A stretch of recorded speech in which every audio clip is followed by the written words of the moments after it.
Hello and welcome to It's All Relative. I'm Relly. Let's just go ahead and get into it. Episode 7 of Love After Lockup. Okay, I'm gonna start. What I don't even know if it's easy or not, but we're gonna start with Kirsten and Brady. So now, Kirsten, they go, I guess, closer to where Brady's kids are, and they're gonna plan an outing for the kids to meet and all the stuff because Kirsten is friends with Brady's baby mama. And the baby mama lets her know, hey, one of the Remington is sick, which I love that name. Remington is sick and we're not going to be able to make it. And she kind of spins out, which I can certainly understand wanting to have things go a certain way. You plan it, you envision it, so that's really great. But she's just like, why can't I have anything nice, basically? And Brady's like, I'm concerned about my kid. And she's like, yeah, I'm concerned about your kid too, but and not for nothing, I do understand what she's saying. She says she spent roughly $1,000. She's a single mom. Her man just got out of jail, but she's in the car driving like that's what I get for marrying a felon. Bitch, I know you lying. And so he's like, oh, so now it's all my fault. And she really put him in a terrible position because you did know what you were getting into. I don't know why you thought it would be all roses. And not only that, you brought your children into it. So the kids are asking questions, and they're kids and they're supposed to ask questions. But this fighting y'all are having in front of them is wild. And it really is I. And I'm not going to say that I question the intentions of everybody that marry people who are incarcerated, but I question a great deal of the intentions of people that marry people who are incarcerated because it's almost like this fantasy that, because when you're on the phone with them, it's all about you. Again, it's that love is blind business. You are envisioning and imagining a life and a world together that just doesn't exist. It's this land of make believe. And so, yes, he has children. And that means that things are going to pop up. And, it's almost like these check marks. And when, it's my anniversary and I should be able to have, and I can't believe this. Yeah, because his time ain't his time, baby girl. He belongs to whatever state that he was incarcerated in. That's who he belonged to. And he got to jump when they say jump. And he cannot be concerned about you, your kids, or none of it, especially if he's going to remain sober and if he is going to remain out of jail or prison. And so I just hated that. And for him, I hated that for him. I felt like, Kristen, you were being selfish. I felt like you were not thinking about him. I felt like you weren't thinking about his kids. And I do understand your financial obligation and what you did. And I don't think anybody is saying that you didn't do that you were wrong to do it. That's just par for the course. That comes along with it, honey. When you want your dinner, baby, that's the water that comes to the table. Those are the breadsticks. They automatically come. Is that you have to expect that. And you not expecting that, I am questioning, what are you thinking? Why are you thinking this? And then you put the kids to sleep, and then you go to have relations or a steamy makeout session that you take your bra off in the vending machine room. And it didn't look like vending machine, it looked like the ice. Baby, if I would have, and I frequent a hotel often.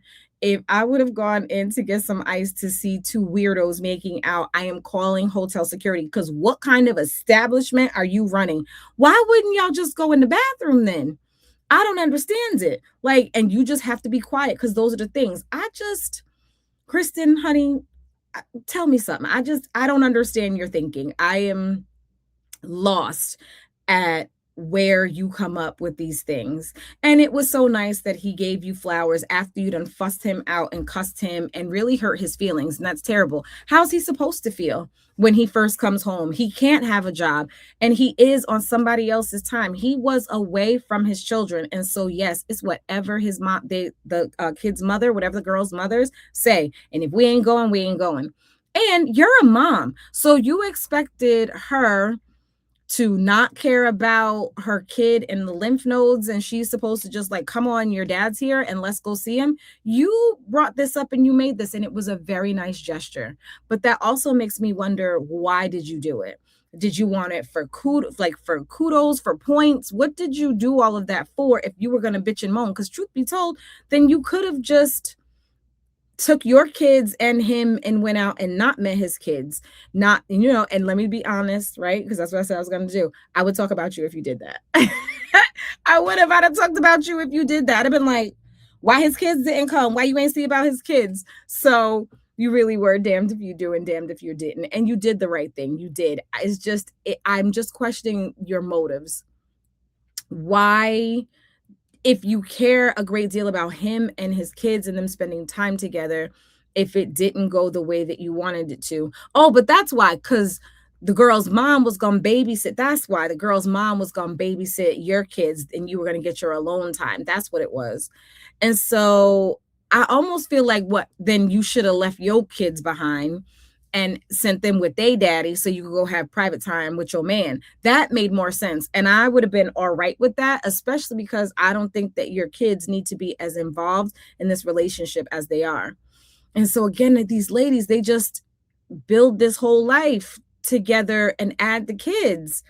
And you don't even know this man for real, which brings me to Dia and Cyrus, baby. Woo! Dia, I have such a problem with you. I have such a problem with you. And the more that you talk, the more I'm thinking like, oh, you are a 17-year-old. Somewhere along the lines, you stopped developing and you are a teenager yourself. The fact that you're like, well, mom, if you can't, accept him, then I'm going to spend less time with you, You cutting your mama off for this man that you only been talking to on the phone for 1 year, who was the cellmate of your ex-boyfriend? Baby, I know you lying.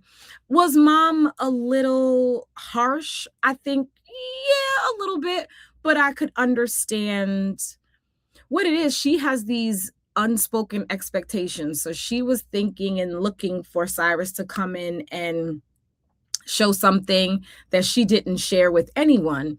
And Cyrus is never going to meet those expectations because they're hers and they're not anybody else's. Voicing them, I think, is appropriate. I guess, I don't know. But for Cyrus now, when the kids are like, grandma was, cranky. I don't know. That's just how she is. And Cyrus to go, yeah, you're going to be spending a lot less time with your grandma. Cyrus, that ain't for you to say. And then Cyrus's mom saying, how guilty she felt. Like, I opened up a yogurt shop and then he didn't see me. Girl, why he was not at that yogurt shop with you? I think there's something to be said and to learn from immigrants. When immigrants come here and they open up a restaurant, a store, a clothing shop, whatever, you know who's in that damn establishment? Them children. They are in there. You hear me? They sewing buttons. They are cooking up food. They're answering phones. They're sweeping. Maybe they're in there being bored, but that's just what it is. So Cyrus's mama, don't you feel bad, girl, for trying to make a better life for your son. And the fact that, yes, you were a single mother. I'm sure that's not something that you wanted to do, but you can't feel guilt for the way his father chose not to show up. And I think that that's a trap that many single parents fall into. And at times I'm one of them. But I think it's important that we remember to put the accountability and the blame and the responsibility where it belongs, and that's on the dad. If the dad chooses not to show up and does not participate in the rearing of the children, that's not your fault that they decided not to be an active parent. Okay? All right, good. So, and I can appreciate Cyrus is thinking. I love that mom is like, well, if you want to, if you want to propose, here's a ring. And then Cyrus is like, yeah, we not there yet. So I appreciate Cyrus being there and at that place.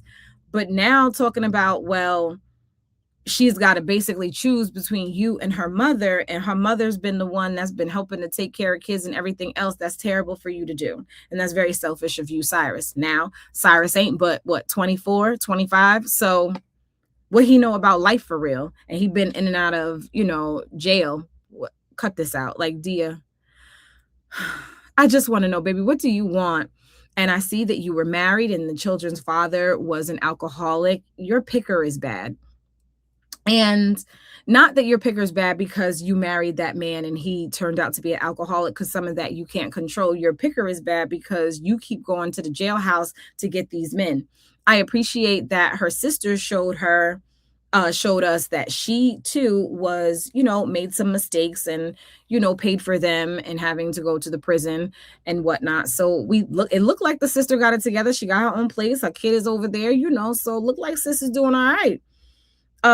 So Cyrus, I just need for you to cut this out and stop trying to be the man or think you know what it means to be a man, because that machismo nonsense that you got, that ain't it.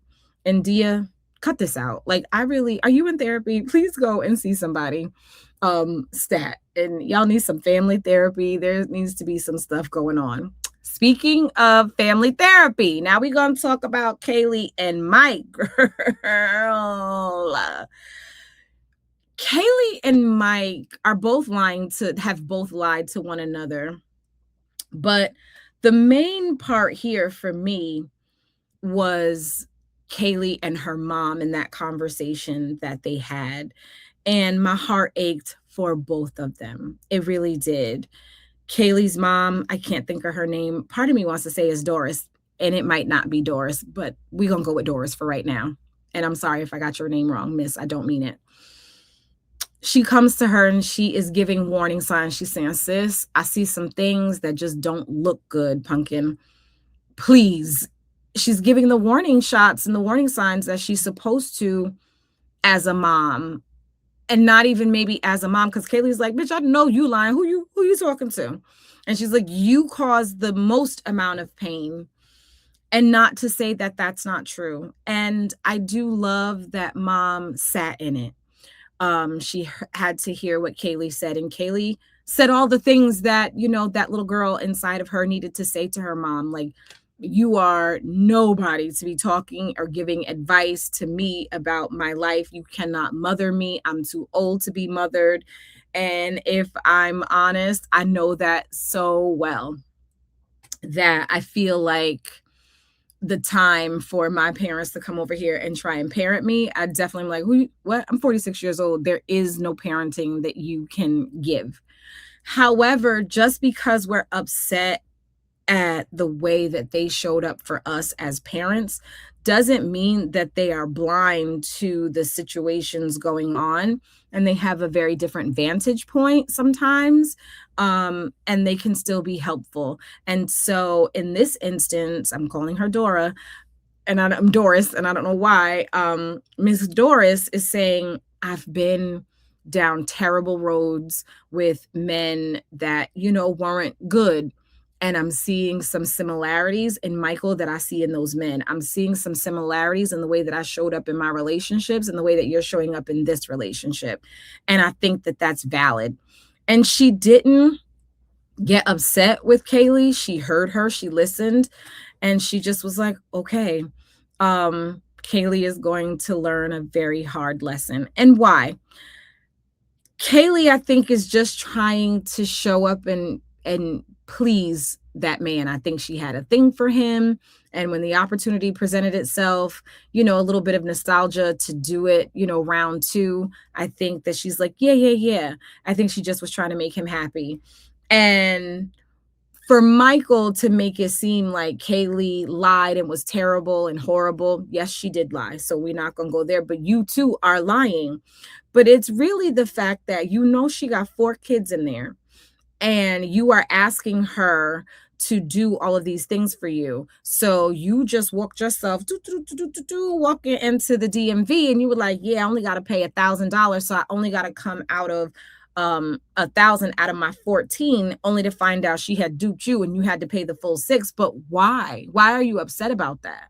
You had it to do, but you just wanted to use her. So that, for me, I'm tipping the scale at you are more manipulative than she is. I think she's broken on the inside and she's looking for love and she's trying to please you any way that she can. I think that you are trying to manipulate her out of her money. And I don't know that you mean her well. I think she loves you, right? She's like, date night. So she's still like, are you going to see me? She's still trying to be with you.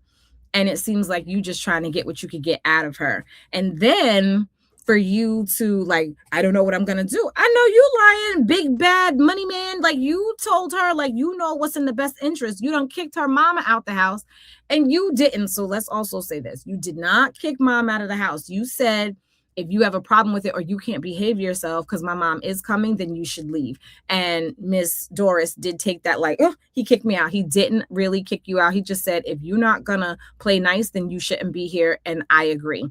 So I'm with Michael on that one. He was right there. But for you to now blow her phone up to be like, you got to come back and get me. Now when you got $6,000 and really you have 14, you got $8,000. So you still lying. Now you talk about telling the truth. You got $8,000 left and you told her six. So you let her think that it was six because you being real vague about this money. For you to have asked her, saying that you were investing in stocks and for you to have asked her for money is crazy. I do not like this. And for your mother to co-sign that nonsense, I do not like that either. And then for you and your mama, between the two of y'all putting your heads together, nobody decided that a Uber was an option. Mom could have sent a Uber for you and you could have got to the place, but no, you want to ride back. You want her to come back and get you. You done cussed her and called and told her all kind of tomfoolery. She said it to you too. So y'all was cussing each other. But now you're like, oh, I need you, come back. And that's really what this is. When you need her, you want her, and you don't mind riding in the car. Why you want to ride? She done threw stuff all on you. Why you want to get in her car? Why? How come? Especially when Uber, Lyft, all kinds of things, hitchhiking, it all works. What are you talking about? I do not like that. And I think that y'all should break up. However, how many of y'all knew she was gonna answer the phone? I knew she was gonna talk to him. I knew she wasn't done, and they still not done. They done cussed each other, and that seems to be their love language. And I hope that she heeds her mother's advice. He is not good for you. And you just gonna have to, girl, go ahead and file bankruptcy, sis, because there's no way coming out of all this debt. And not what he was like, what's my credit score? A 450, baby. She took that credit and turned it upside down. You hear me? Do they still they don't cut your credit card up when it gets declined, right? Do y'all remember back in the day, there was always this fear that if you charge something that the credit card company would say just cut it up. I know that's right, credit card company, more people need to do that. They were like, you ain't gonna get in no more debt, fool la line with us, cut it up. But they should bring that back. But that's terrible, and y'all ain't gonna make it, and y'all shouldn't make it. Y'all don't belong together. Too much has already gone on, too much, excuse me, lying and manipulation, and too much, it's not good. I do not like it at all. Excuse me. Speaking of what I do not like at all, Rich and Felicia. So I didn't like that Felicia was beating around the bush about what it is that she needed from Rich instead of just saying, I would like for you to email me or do whatever it is that you needed, that you wanted. Let me see your divorce papers. You didn't make that very clear. You were roundabout, I don't know, kind of, sort of in him. And I chalked that up to you being 17 when you went into jail. So you coming out at 26, you don't know necessarily about how to handle relationships. Okay, fine. And then you got your aunt and your cousin co-signing all of your stuff. And I can understand how they felt. And they want to be very protective of you and making sure that you don't get hurt and that nothing happens, that you would go back to jail or prison. Fine. But the way in which y'all continue to handle that man, and that is a man, the way y'all continue to handle him, playing with him like he was some teenage boy, was crazy. And so Auntie, and that also not fair, because if he'd have cussed Auntie out, then he'd have been dead wrong. And the way that she keep bullying him and really just disrespecting him in his face, because there's a way to talk to somebody and there's a way not to talk to people, and she just was really just nasty in his face, and I didn't like that. So she was manhandling him, and because of his respect and his care for you and for her age, he was not disrespectful back to her, which I think was great. Okay, wonderful. So then he goes off. He's like, yo, I'm all done with this. And now she's like, well, I'm done. Go back to Houston. You go out to dinner and now you talking about he just ghosted me. Girl, cut that out. Especially when you talking about you still talking this jail talk about manager and managing all these men. And so, and you're not giving him, I'm not saying that you have to give him none, but if that was the expectation, then I think that that should have been clear. And it wasn't clear because he was like, so, and you just, I'm not ready, which is fine. And we already talked about that. You don't have to be ready, but you ain't got to handle that man the way that you handle him. So when he walks away and just lets you be, and this is for men and women, y'all cut this out and stop that. He left you alone, what you told him to do, and y'all went y'all separate ways. So why are you bothering yourself to wonder about what's up with him, where he at, what he doing? Why do you care? If he didn't prove to you that he was divorced, why do you care? Right? Because you do care, but you just wanting to play, and your cousin co-signing is nonsense. And then for your aunt to be looking him up, why are y'all doing all of this, especially if it's been a month that he hasn't talked to you? Y'all are broken up then, so why all the extra stuff? And then you find out that he went to jail, but apparently he went to jail when y'all weren't together. So what's the problem? Again, I'm confused. Then to call him, so were you in jail? And he says, yeah. So he didn't lie. Y'all keep trying to paint this man out to be some not good dude. And I don't like that. Because why? You are not with him. And it seems like you just want more. And then to decide that you're going to Houston, this has got to be for TV. Because there is no way that some guy stops calling and you stop calling him. So for all intents and purposes, y'all are broken up. He ain't checking for you and you ain't checking for him, but you are pressed about him. And then you show up to his house. Yo, absolutely not. And I think I think he's a good guy. I do. I think he's a good guy. Whether, and what do you care? Again, whether he went to jail, how he went to jail, why he went to jail. This is just so troubling. And this is also, and I'm just going to say it, this is also girlfriends co-signing tomfoolery. And sometimes y'all girlfriends be dead ass wrong and they lead you down all the wrong paths because this is wrong. There's nothing right about this. No one gave you good advice. Not your aunt, not your cousin, not them girls sitting around the table. None of them gave you good advice. The advice was supposed to be, and good riddance.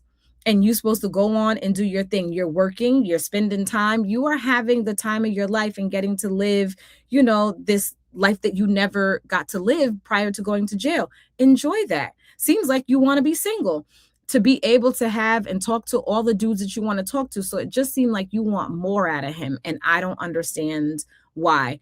And Rich, I'm here to tell you, you need to get some better girlfriends too, so that they could tell you, leave this crazy girl alone, leave her alone, and make it clear that you do not wish to be in relationship with her. Because this, bad, and more bad. Which brings me to our last and final couple, Damon and Bonita, because Goddess wasn't really in this episode, nor was his mama, and you know how I feel about her. This is prime example of people messing with you and bothering you, and they don't need to. And poor Bonita. And I appreciate that she's like, yo, she asked the questions enough to understand that he lied. And it don't make no sense. How you leave the urgent care at 10 in the morning, say you at your mama house, but now you like, why? You don't have to do this. And this is, ladies, what you see. Men just want their cake and eat it too, just because they can. And they will go out of their way to bring you back into the fold. And for him to show up with all that money, I know that you are lying. And also, why is he walking around with a Timberland box like it's a suitcase? That pissed me off. You got all this money and ain't nobody bought you no overnight bag? Ain't nobody got you no spend a night bag so that you can put your stuff in a backpack? Nobody? And you are out in the street just loosey-goosey with all this money? And that is crazy. Why would you post that on your on your social media.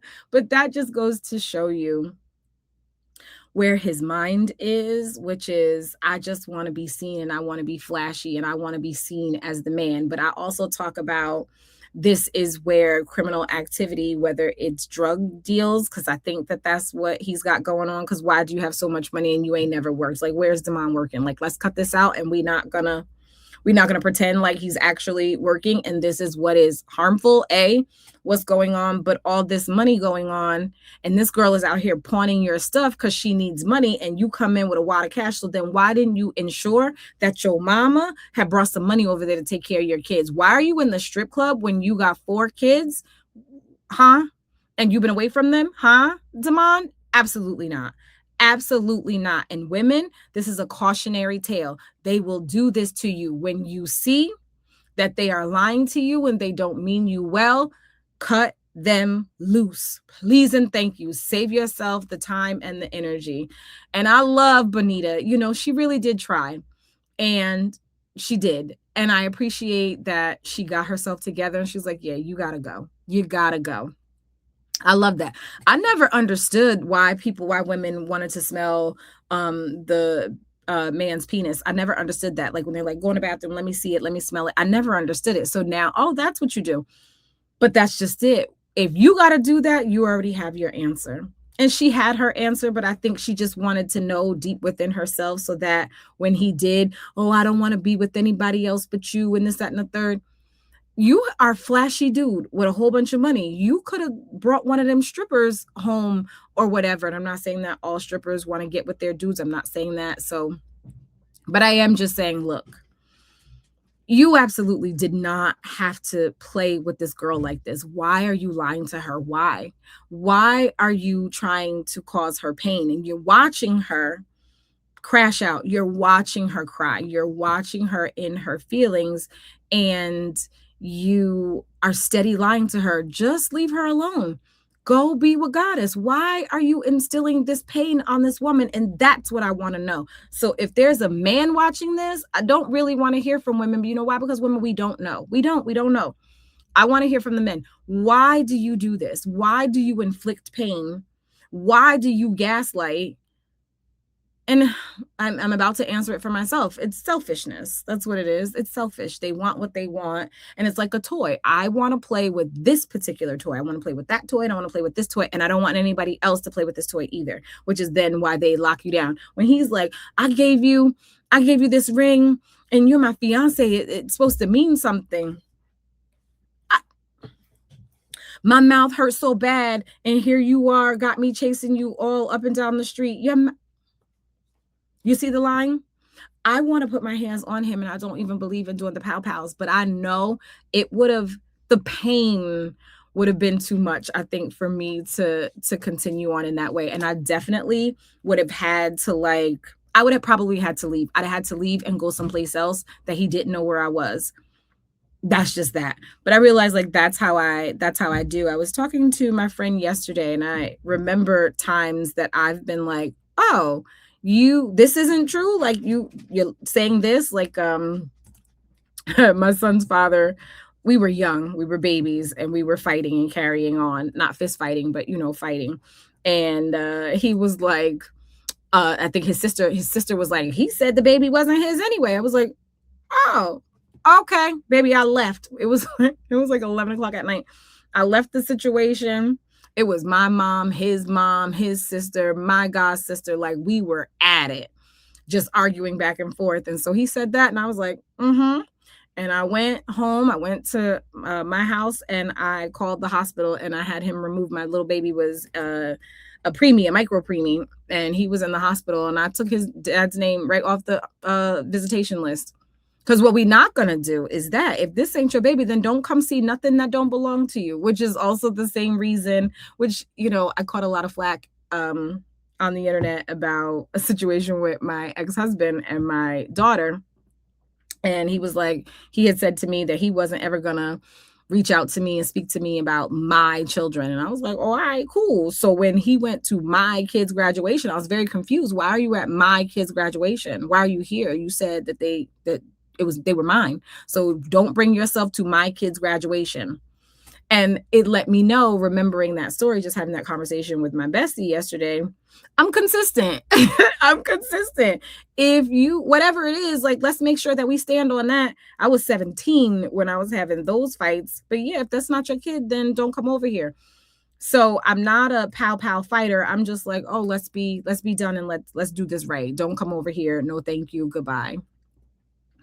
And I pray that both Bonita and Goddess leave him alone and let him go and wreak havoc on somebody else. And I just hope that we spread the word about dudes that will lie blatantly in your face just to tell you, like, just to play with you. I hope that every woman grow discernment within herself, that she know when a ninja is playing with her. I pray that for every young girl out here, and old ones too.